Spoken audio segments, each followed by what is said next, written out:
Welcome to Syncast powered by Commercient. I'm Heath McKnight. Joining me today is Pete from Atlantic Database. Pete, tell me about yourself. And by the way, congrats on 20 years. Oh, thanks a lot. I appreciate it, Heath. Yeah, I run Atlantic Database. This is my 20th year. I'm a Zoho partner, and I work with Commercient with respect to ERP integration. Awesome. And as somebody who's been specifically in this industry probably over 20 years, but what originally drew you to Zoho? And there's so many options out there for a CRM, for the other similar apps that Zoho has. What really drew you to it? What drew me to it, because I've worked with other platforms. Zoho's not just CRM. That's their most popular module, but there's a suite of modules referred to as Zoho One. So it's not just sales automation, it's digital marketing, it's finance, quotes, etc., invoicing, like books, inventory, it's operations, it's human resources. So it's a complete cloud solution that you can run your business in. So for me, it helped me to look at how I could evolve and offer more services. Excellent. Plus the price is half as much. So yeah, there's a lot of churn in the marketplace, and people aren't necessarily using all the functionality, so they question the value.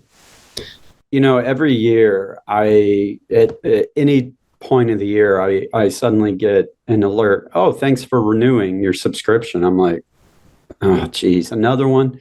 And businesses, they run multiple apps to help run their business, and inevitably you forget the license, which company is this, and then the costs associated, because you're paying maybe Microsoft for Office and possibly Teams. You're maybe paying Zoom for that account. You have a CRM. You're paying for anything, data analytics. So I can only imagine for a company, it's just one license, and that they're not getting an email alert, thanks for renewing. And it's an app that they possibly don't even use anymore. They certainly add up. If you added up everything that you're using from all the different vendors, it might not be just $50 a month. It might be a couple of $100 a user within an organization. And then you start to look at that cost and value. Then you start looking at Zoho, and you can get all of that for a fraction. So, and it's integrated. So I think that's the real value. Yeah, absolutely. And kind of getting back to Zoho CRM, when you're speaking with businesses and just your history of what you've seen, what are some of the most common issues that businesses face that they're like, okay, either we have no CRM or we're using some kind of limited CRM they say after speaking with you, all right, let's get Zoho CRM in here? Half of small businesses don't have a system still, and they might be using spreadsheets and email. And after a while, you kind of hit the threshold where you just can't take on too much more. You're spending hours and hours shuffling and moving stuff around. That's really the signal you need a CRM.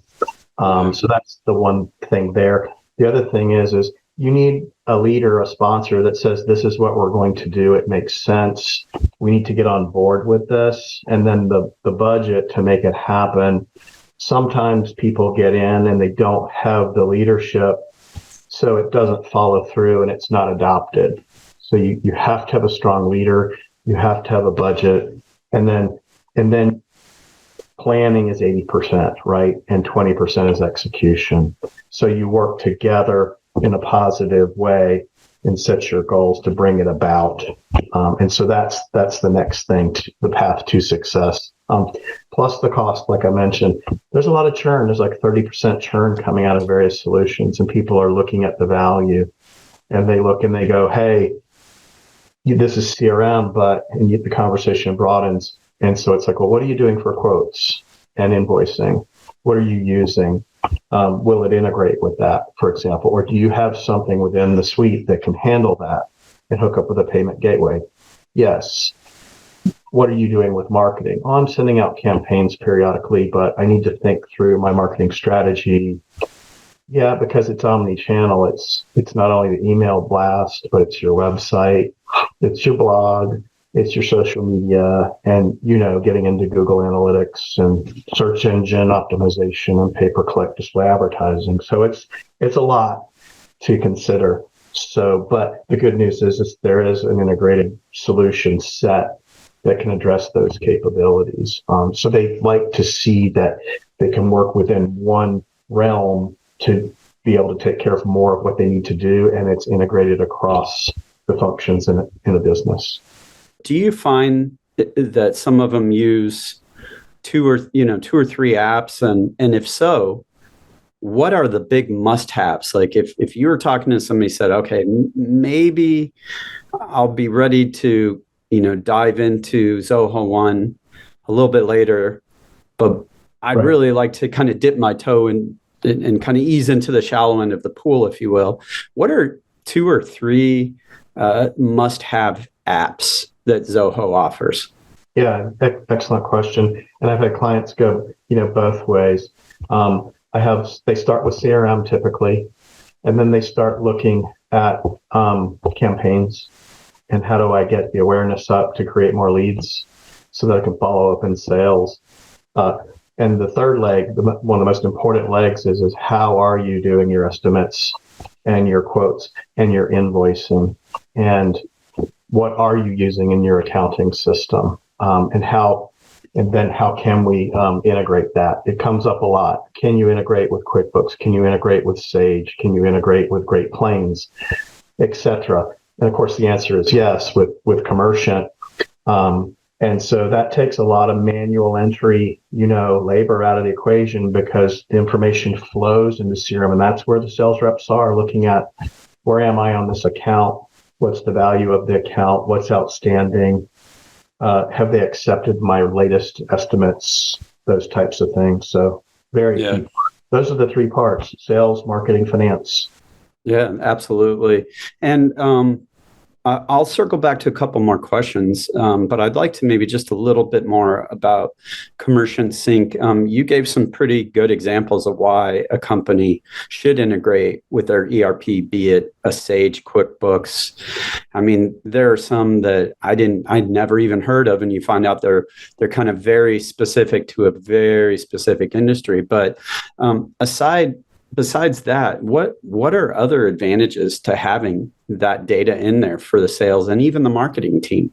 Yeah, I'm actually having that conversation with a client that's going to go with GP integration with Zoho CRM here most recently, and working with Commercient and Atlantic Database. And so they've got their accounting, bookkeeping, finance part of the operations organization, and they're frantically entering all this information into Zoho CRM so that the new owner who bought the company has visibility. Where are we really? I want to know what's in the pipeline, but I want to know how we did. Mm-hmm. They're spending a lot of time double entering between GP and the CRM system, bottom line. Yeah. And so it came up, and I was talking to the COO, if you will, and we were talking about other integration points, but that came up. And so we figured out what they were using. And I said, yeah, we can integrate that so it automatically flows so that you can then see real time, where you are as a business with closed book of sales by service, product type, etc. Do you have an AR problem, or is everybody pretty current? Things like that. You can also look at product sales and success and zero in and how are we doing by product? What's the most successful?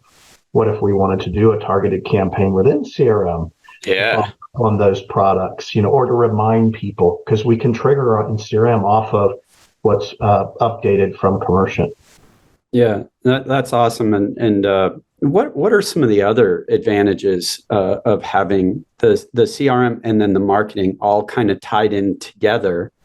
And then obviously Commercient's feeding that data, but not having disparate systems, like Right. you have a whole different app. It may or may not communicate with the CRM.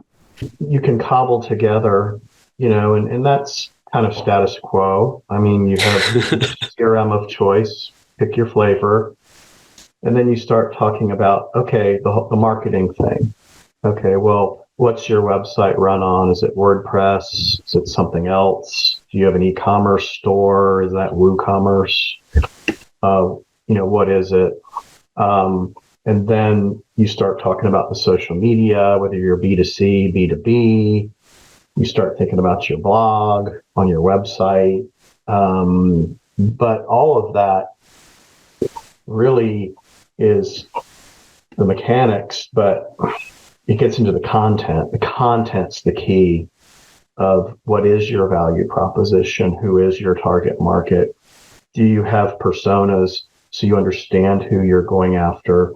A lot of people don't, or have an idea, but have you thought it through and strung together the idea of your content, who you're targeting, what you say, and then how you present it in your marketing strategy and the various marketing tools with an omni-channel approach.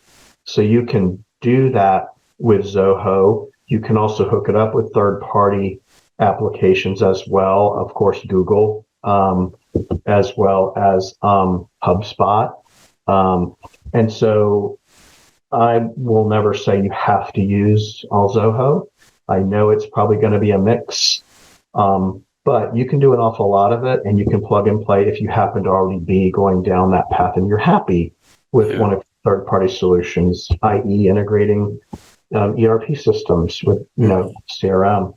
So it's really bringing the sales and the marketing approach together. And people have talked about it for decades, but it really is integrating it through technology so that you can create awareness and get people to go over to your website or to reply so that you can capture the leads, so that you can follow up in automated fashion. And then when the time's right, you can reach out to them and then get the estimate out the door, turn it into an invoice, push it over to the ERP or accounting system, and collect the money, etc. It's the workflow of bringing the three legs to the stool together.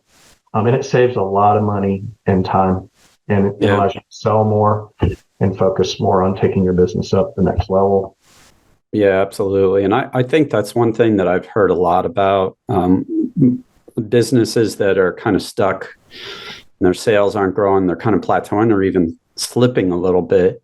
And the difference a great CRM can make is tremendous. I mean, even on your website, you talk about how Zoho can increase sales and everything. You were mentioning about adoption, and I think that's something that's common, across the board. Doesn't matter the industry. It doesn't even, frankly, matter the CRM. With you and Atlantic Database, how do you help businesses to have some great your tips, I should say, to help them get the most out of Zoho and make sure that adoption is there, and it's not just an app that unfortunately can be forgotten, but it's used and those sales are increasing? I think it's if you care about what you do and you truly want to help people to be successful, and work as a team. People probably hear it, but saying and doing are two different things. Yeah. Actually slowing down and taking the time to talk, to level set.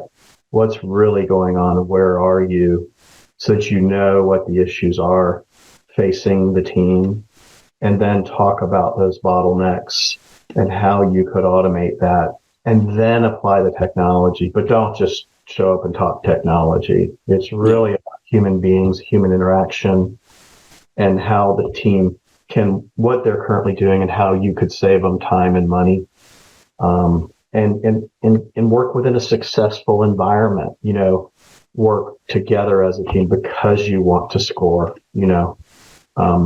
so it takes some congruency, but you work through some things. And that's one of the big, because everybody, again, wants to be successful. You want to have a good reference. You want to have a longer term relationship. My final question would be, I don't think I ask this enough, and it's such an important thing. I'll ask somebody, oh, what are your, power tips for the CRM? But what are some of your tips for marketing and getting the most out of not just the Zoho marketing tools, but just in general to help get those leads in, increase them, and then really have just such quality leads that can convert to great sales? I think it takes a well thought out marketing strategy. So it really comes down to who are you? What are you known for? What are you really good at? Hey, what are you working on? Yeah. That has some potential, that has some market interest, that type of thing. And then who would be interested in that really? And why would they be interested? And I know it takes some time, but if you do that, you can really get in touch with who your target market or customers are. And then you can talk to them and relate to them better, and not just talk technology, but relate to, well, they're having difficulty getting their team to adopt a system, or sales are flat or decreasing, or they bought a system, but they're not really using it, and they've got 3 different systems. So from a marketing perspective is trying to understand what people really are facing. And if you use what you sell, that's called drinking the Kool-Aid, and that's always a good thing. So Yeah. not hurtful. And then being a part of the relationship, so you don't just disappear after the sale, but it's actually being a part of the team and seeing it through and being there from a longer term. So but all that's in your marketing message, and then you can project out, and then you can look at how am I going to, well, you got to have a really good website, but your website's got to be on point, and it's got to be appealing and talk to people.